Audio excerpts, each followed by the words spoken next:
Before we dive into the episode, I want to give a shout out to Tattoo Away. Tattoo Away is a non-laser tattoo removal process. I've been going through the process myself on a tattoo I've had on my leg. I've completed the first session and everything's healing up great. I'm ready to go back in for my second session. I got to tell you, it's pretty remarkable how the ink literally falls out through the scab and then you're left with like clean skin. The pain is like less than when you get the tattoo. It's incredible, and it's actually motivated me to push harder on trying to get this process into the prisons in California and then beyond to provide this for the men and women that are getting ready to get out. If they want to remove gang tattoos, face tattoos, they'll help them transition back into society better. So if you're interested in this, or if you have somebody who has got out of prison or just somebody who has a tattoo that they want to remove, you can visit tattooaway.com, set up a free consultation, or you can reach out to me and I can directly connect you with the people there. And also to my friend in this episode, Rich. Rich is a great man. He's a former firefighter. I really encourage you to watch the videos that are in the show notes, especially the videos from back in his day when he got into a little bit of trouble. It's pretty funny now when you look at it. And also, so his company, Rich Nuts, is actually a product that I use. And you can find his products on richnuts.com. They're also in Erewhon and other stores. So look into that. And they also got a crowdfund that they've started because they're fairly new in trying to raise funds to grow. So if you want to get in that and possibly make an investment in that, look into the links in the show notes and you can find out everything you need to know about Rich and his product, Rich Nuts. And if you go and you make a purchase through the website, you can use a coupon code HTB20 if you're interested. And enjoy the show. All right, Pablo, I got one for you. Challenges are what make life interesting, and overcoming them is what makes life meaningful. What does that mean to you, and how does that connect to who you are? Because challenges test you who you are. So if you're never challenged, you never know what you can accomplish. You're limiting yourself without the ability of even knowing what's available. Because success is the worst teacher. So you got to understand what challenges are to see what your strengths are, your weaknesses are, and where you could grow. Without challenges, you don't know where you stand in life. Okay, good. So Pablo Asencio, right? What's one of your biggest battles in life that you faced, and how have you been able to overcome it? That's a big question. A good question, but a big question. So I don't know. I'll probably, if I did a decent amount of time in prison, that would probably be the biggest physical battle, because you're forced in a position where you either sink or swim. There's three ways you could be broken in prison: physically, mentally, and spiritually. And if any one of those are broken or affected, you're not going to come out the same person. So, but the biggest battle is, staying true to myself and being able to laugh at life, even in the good moments or the bad moments, and not take it that serious. That's definitely true, because we've known each other since prison, and you've definitely made some bad moments into funny moments and laughable moments, which is important, especially in a bad place. So you did about, 14 years? Yeah, a little under 14 years. A little under 14 years. And today we won't get into the whole reason why you went to prison and all that, unless you want to. But today I wanted to have you on here to focus on something that's been kind of going on in society lately, which is, as you know, and everybody else probably knows who listens to this podcast, is that there was some devastating fires in Pacific Palisades and other areas in LA County. A lot of people lost their home. A lot of people lost everything. And one of the things that was coming up on social media, they kept showing these firefighters that were out there fighting fires, and they were incarcerated men. So I was getting a lot of DMs and people reaching out to me Like, I didn't know there was people in prison that fought fires. And one of the things they asked me specifically was, and I saw that these men were going to be getting paid like $10 a day. And there was like this big uproar about the injustice of that. It's like slavery and all these things. And people were asking me my opinion about what I thought about that, because they all know my story and that I was in prison for 17 years and all that. And so these are just regular people, like the regular Joe Schmo people that don't really understand. And so I said, well, you know, I never did fire camp, but one of my good friends did. It's actually something we all were striving to get to, but very few make it. So let's talk about that. Let's talk about like fire camp, and you, a person who actually went there and was out there in the field, can speak to it better than anybody. Do you feel that fire camp and the way that you're treated, the way that you're paid, what you're asked to do is justifiable? Do you feel like it's unfair? What was your experience with it? I guess like if you're looking at from an outside perspective, you'd be looking at it's $1 an hour when you're at firefighters. When you're at fighting a fire, I apologize. So it's $24 a day, you know, if people want to get more of the details.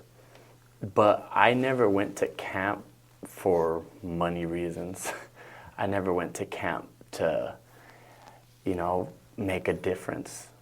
I enjoyed camp. I loved it. It was a great experience, but I went to camp to get time knocked off.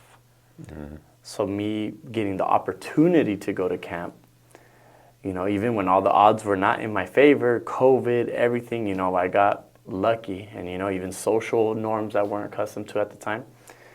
During the incarcerations, like I got to go. I chose to go. But I chose to go because they would discount my time. And so how does that work? Because I know we were on a yard where it was a lot of lockdown, a lot of, you know, the program was limited. It's like prison, real prison, when you kind of look at it like that. Like you're in your cell, you may go to walk to chow, go to work, but you made it there. So what is like the difference, like specifically in a day of being in fire camp compared to like regular prison? You can't compare it. There, first of all, you go to a camp when you're in dorm style living, and it's not even an incarcerated dorm style living. It's like a campground. There's a room with maybe 12 to maximum 20 beds. And normal beds, you have your big locker, you have this, you're in a big dorm. In the woods, the doors are never locked. The cops, you know, the high routine or structure routine is never there. So when you're coming from a structure level 3 where I was at to a camp, it's a culture shock where everyone's just roaming around. Doors are never locked. Doors are never this. So you have and you actually, since you're a firefighter, even though when you're not fighting active fires, you're actually working. So you're working up at 6 in the morning. Like I would wake up at 5:30 in the morning, go to the gym because they had gym. They had weights. They had this. Like a real gym. Yeah, and I didn't have to wait for someone to open the door. No, I had my alarm clock wake me up, go, take my protein shake, go straight to the outdoor gym, work out, look at the time, all right, come back, shower, and go to breakfast. So the ability for you to move around was huge for me to understand, like, wow. Like, it was a good transitioning. But no, yeah, it's complete. There is no routine like how it was, that they were guided by the cops. Doors lock in. There is no in or out. Even a cop at night can't go in your cell. They have to unlock the whole area. The structured time, the chow, there was no structure compared to that. But there was a structure when you would go, you would have a 9 to 5. Yeah. At 8 in the morning, you had breakfast, you would come, use your necessity, go and line up in the fire gate. Your fire truck would come, you go in there and do a lot of community service. So we work with national parks, state parks, local community services, a lot of forestry work, cutting down trees, thinning trees, training with local firefighters, looking with local ranch, making fire lines. It was a lot of grunt work. But it was, you know, it even took me, you know, we've tried to say that we've worked out a lot in prison every day for like 2 weeks. I'll come back exhausted, you know, from work. How'd that make you feel? Like the exhaustion, the going to work, working your ass off, coming back exhausted, rinse and repeat. How'd that make you feel like mentally? At first I was like, why am I so tired? Like every day at 7:30, like you're tired, like you're getting in bed because you're waking up the next day still tired. Yeah. So it's like a real job. You know, not prison, they try to make jobs and stuff like that, but they're bullshit. But this is like a job. You're out in the field working with society. You're really doing, sometimes it's difficult work, sometimes it's menial work, but it's just like your body's not used to a traditional hourly, the 9 to 5. So that even took me a while to get used to, because, at night you're like, what, my feet hurt, this, I was actually working. I'm in boots. I'm not in tennis shoes all day or sandals in the cell. So it took a good transition. It was a good transition, though, and I'm very fortunate I got the opportunity. So how important was fire camp for your release? Like when in preparation to get out, like first of all, how much earlier did you get out because of it? And then secondly, what kind of things in fire camp did you do or learn that helped you transition back into the world after 14 years almost? Yeah. So the priority was to get my time knocked off. And I had like 3 years left, and I got 18 months of that knocked off, almost half. Mm-hmm. So a little less than 18 months. So that was a priority. And then I think it helped me, like looking at other individuals, because I was released from camp. In camp, the cops weren't the cops that we were used to.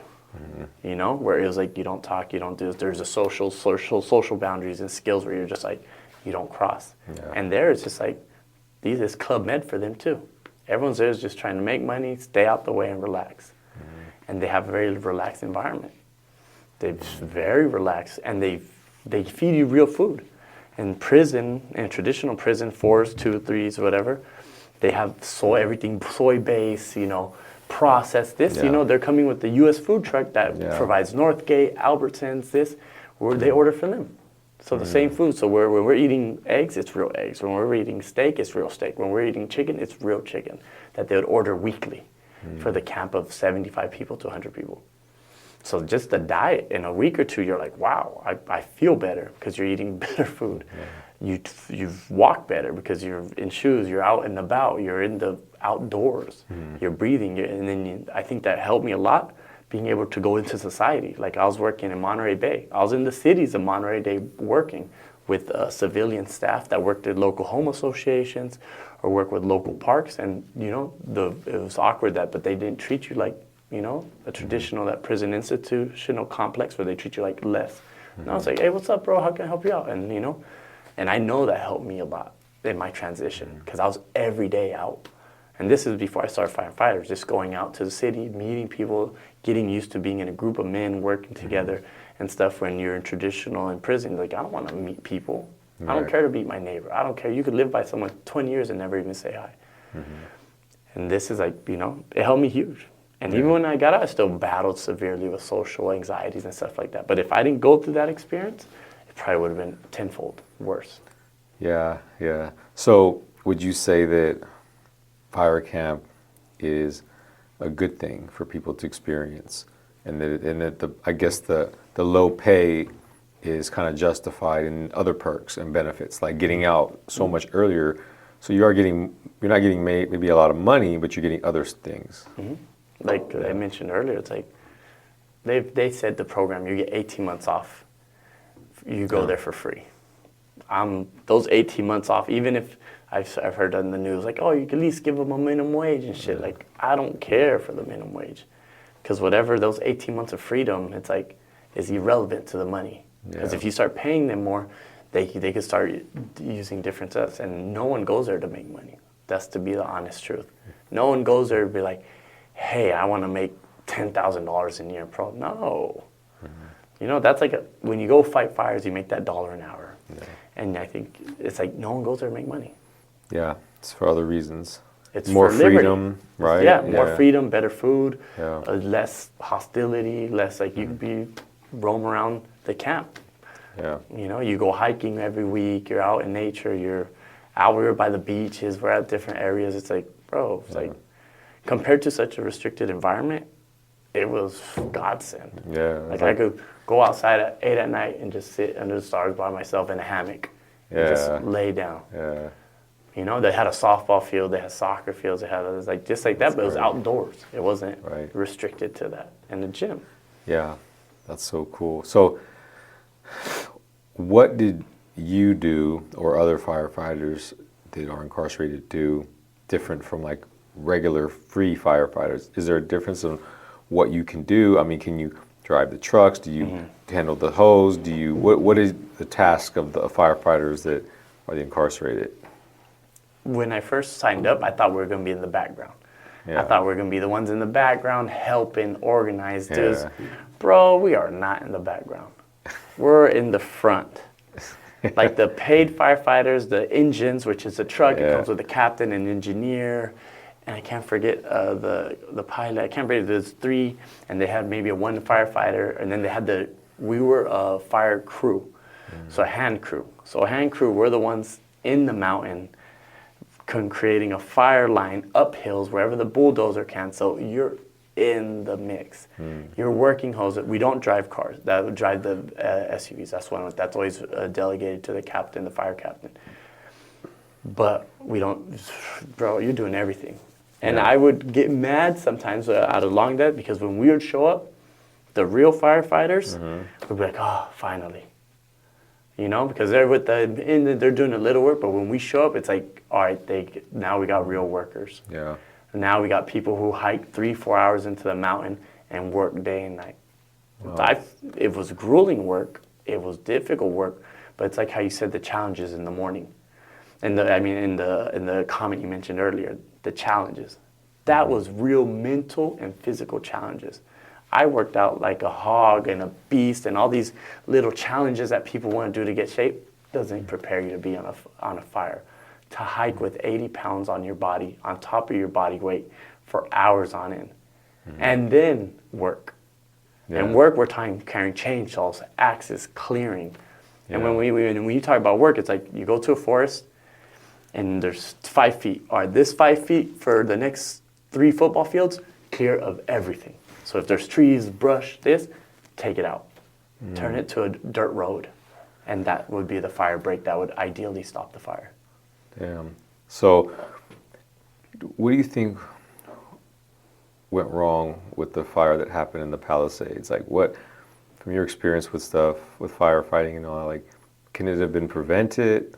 I mean, was it like a failure in leadership, not doing the work ahead of time? Like, what do you think? What are your thoughts on this?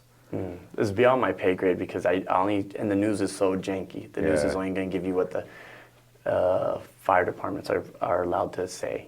But it's just, when there's, we could talk about just the natural environment. This year was a dry year. The year before, it rained like crazy. Rain is the fuel for growth. So you have more growth, you have over 18 months of just growing.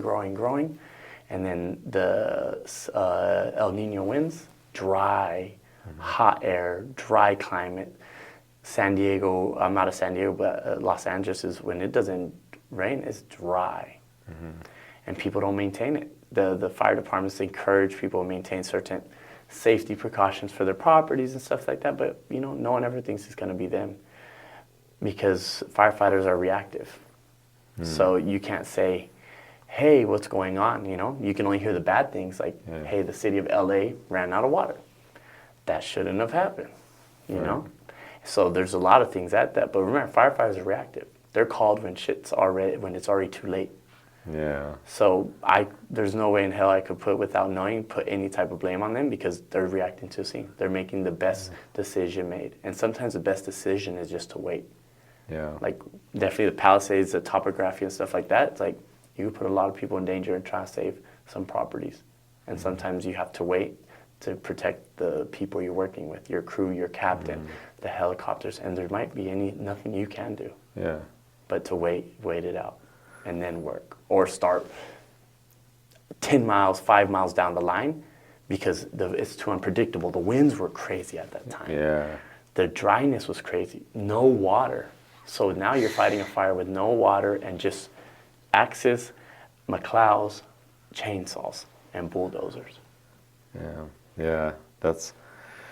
So you don't know unless you kind of like been there, like the struggle with the boots on the ground. Yeah, exactly.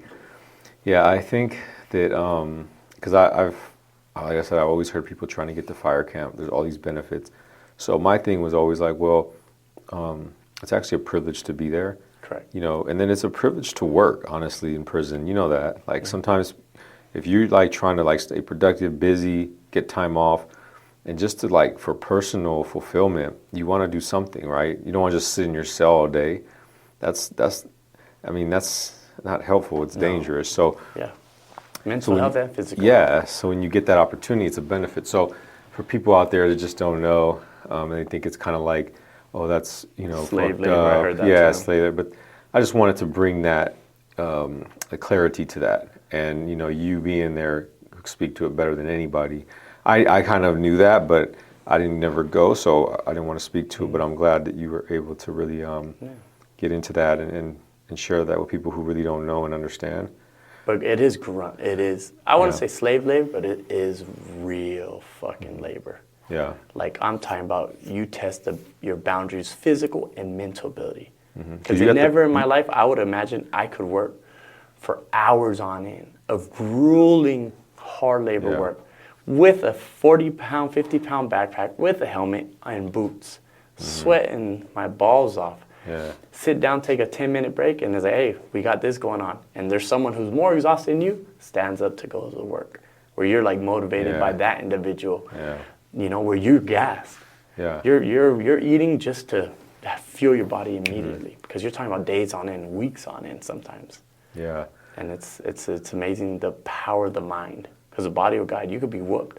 As long as you got hydrated, you got a little bit of system, water. Yeah. Yeah. Did you ever see anything crazy like out there as a firefighter? Like any crazy dude. thing? Some of the most beautiful views in the top of the mountains in Big Sur, and also some of the when you're running literally for your life in boots and a backpack, and you're like, throw this chainsaw, throw this, the fire shifting, you're running up there, literally shitting yourself if you had even enough in your system for that. Damn. So You where fire trucks lit on fire too, where it shifts and it burns the back of a fire truck. You never really have control. Because it could shift quick and then it just go. It's so fast, huh? And the Palisades, it's like, it's not flat land. The Palisades is in the hills and hills, and that's what makes it complicated, because you can't just go in, because in those crevices and all these hills, that's when the fire is the most dangerous. Because how you say it shifts. When it's down the hill, the easiest way to go up. So it goes down and woof. And you can't run up.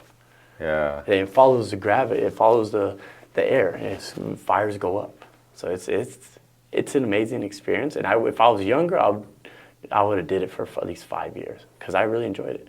And it gave me a sense of like, wow, you know, people say, I can't do that when you're working out. Like, stop being sick. No, really. You could push your body to extremes, and be efficient. It's like it's like people say they can't do something, or they push themselves to a certain, what they see as like a perceived limit, but there's always more in the tank. Correct. You just don't know unless you're like push there. You have to push yourself there. A lot of people go there out of like fear, or if like something happens, then they do like these amazing things like lift a car or something out of like adrenaline. But if you can tap into that, it's like through a mental thing, then that's how you can just really like even shock yourself sometimes. Yeah. No, the body's fucking amazing. Obviously, you got to train and work out, eat good, sleep good. And I had a great routine, not routine, but like routine where I'll go to sleep early, wake up early, eat, repeat. Like anything in between, I couldn't control, because you're actually working, you're on the field. That's why you get the gym out the way, get your reading out the way at night, you know, and then just work and then start again. Yeah. And you got out, you didn't continue to fight fire. So how does that work? Like, what about if somebody wants to get out and be a firefighter after fire camp? They just did some time. Or why didn't you like keep pursuing it like when you got out? Well, in all sincerity, here's a big caveat, or a really negative thing about being at camp. If you take an injury while you're working and stuff like that, because I took a knee injury, and this is one thing that I would say here is a big faulty line, where the CDCR, you could say, is now being the bully. If you get injured on a fire, they take you out of the fire camp, obviously, to heal your injury. But you lose your credit.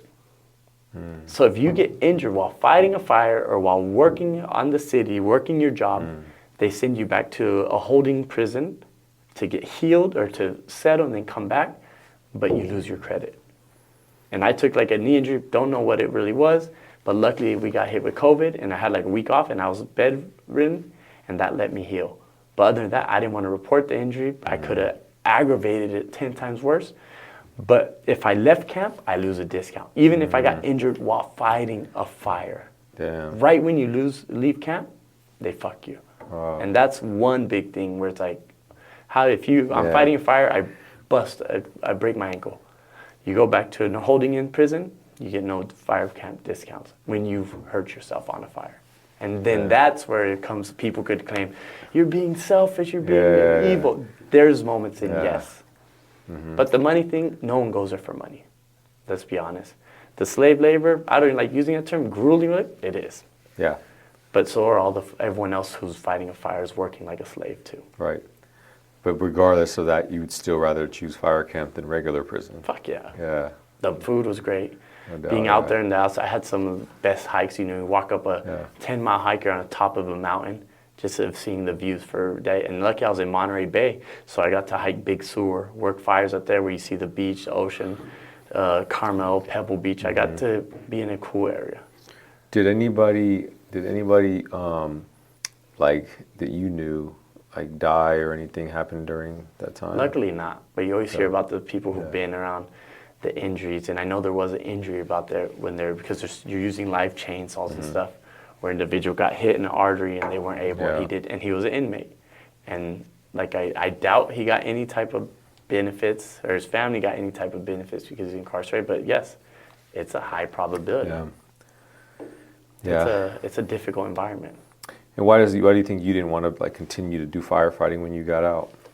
Oh, because I took a knee injury and I worked through it. Okay. And then also my aspirations were, if I was younger, I would have did 4 or 5 years. Yeah. Maybe 10. But my aspirations were always a little different. But I loved it. I still get in contact with my fire captains. They're like good humans, good friends. And so, But they do have, luckily because I was at fire camp, when you're at fire camp and you parole from a fire camp, you qualify for an expungement process at a faster rate. Yeah. And that's supposed to be like a golden sticker on the application. Yeah. Like not only you rehabilitated, you went to school, you did all your things, you also fought fires. Yeah. And that should expedite the program, but it's still a slow process and I'm still in the middle of it. Yeah. So it's not guaranteed. Yeah. So what do you do now? Like what's your, now what are you doing in life now? You've been out, 3 years? Hit 3 years next month. 3 years next month? March 15th. Man, so how's freedom been? What you been up to? Fortunately, I continue my school. I should be graduating UC San Diego this summer. I'm self-employed. I do a lot of computer and data analyst projects, contract work. I work with like the Underground Scholar Initiative. I work with various nonprofits, California Lawyers Arts. I work for personal project, web designs. I kind of like jack of all trades, but master of none. But just finding my niche and taking this time to really enjoy life. And you know me, I travel. 15 countries in 1 year. So, that's, once I'm done with school, I got to be an old man and focus on developing my software programs that I want and then see what life goes from there. Now I have more time to, like how you took advantage and took the entrepreneur route and focused 110% on that. Yeah, absolutely. What advice would you give to people that are getting out of prison, fresh out, whether fire camp or regular prison, who may want to know, or maybe somebody wants to give advice to somebody, one of their loved ones? What is your advice to them so they can get out here and, stay out and be productive and, get a job and just do meaningful things? Say if someone wanted to continue being a firefighter, I know at the time they had a Ventura program that was aimed strictly at people getting out, and it was an 18-month program. Get in there, get the training, get the certificates. And when you graduate that program, ideally you would be expunged, so you could go right into the workforce. Nothing's guaranteed, depends on the person, but it's a paid internship all the way through 18 months. But say someone normal, it's like, I think you gave me the best advice. My guy, take it slow. Because we take on too many things. We jump, everyone, family's needy, everyone's needy, everyone wants help, you want to work, you want to do this, you want to travel, and you take on too much. Yeah. Like me, I took the first year to really reconnect with my family, reconnect with my education, reconnect with myself. The second year, I went outside the box, increased my social circle, slowly increased my social circle, started really traveling. That's why I did like a 6-week road trip in America and the Caribbean. And then I got into UCSD. Then that's when I hit, explore. My second year, I just chose to explore literally the world and myself always. Yeah. And now this is my third year, and now I want to focus on career development. This year is 100% career development, finish school, take a gap year, and also career development and my mental health, make sure to check in. I am where I am, so I'm taking it slow. Obviously, I wish I could say I just jumped into something and just flourished. No, I've took it slow, and I've sacrificed career for travel for now. But this year, it changes. I think that's important too, because some people may not know that, like when you get out of prison after so long, you just have to like re-establish everything. Like even like you said, just social stuff. Like people have been out here their whole life, so they have like their social groups. They know how to socialize. They know where they're at. Down to the littlest things. It's like we're just starting over. So it takes time. So that's a great thing that I think everybody getting out should understand is just be patient. Take it one step at a time. Just slowly figure things out. Slowly start to like knock down these goals, these small goals, and don't try to figure it all out, at once, like what your niche or calling is, because it won't always appear to you right away. For some, it might, but mostly it doesn't. And so, once you do, it doesn't take long to like really be successful in it. No. Once you figure it out, what it is that you really want to ultimately accomplish. So I think that's really good advice. So. And even on that, define success. Yeah. If success is being strong economically or having nice things, that's your success. Is your success being a family person? Your success developing career, developing education? Know what's success for you, because everyone has different opinions of success.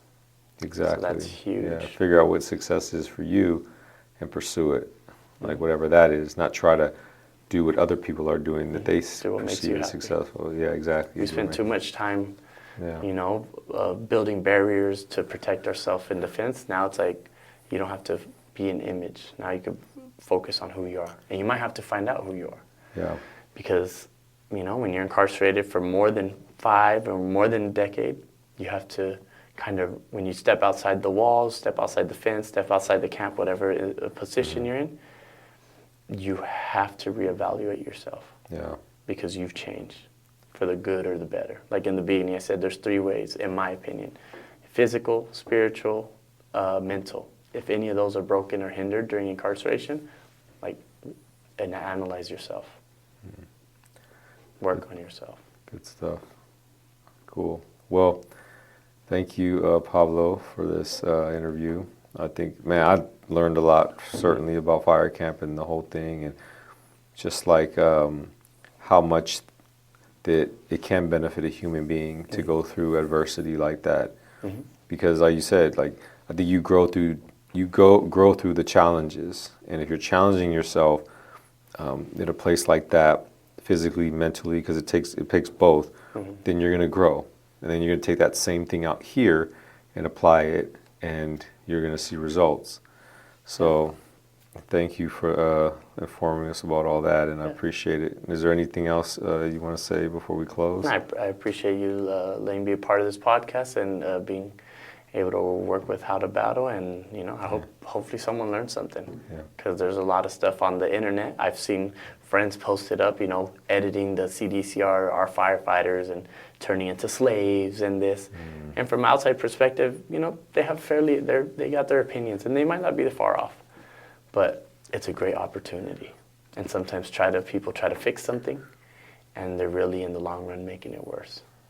So hopefully someone get a better understanding. If they have anything, they can reach out to you, and we could provide them with any type of more detailed information. Yeah, sure. Cool. All right, well, thank you. All right, cool. Appreciate you, man. Yeah, appreciate it.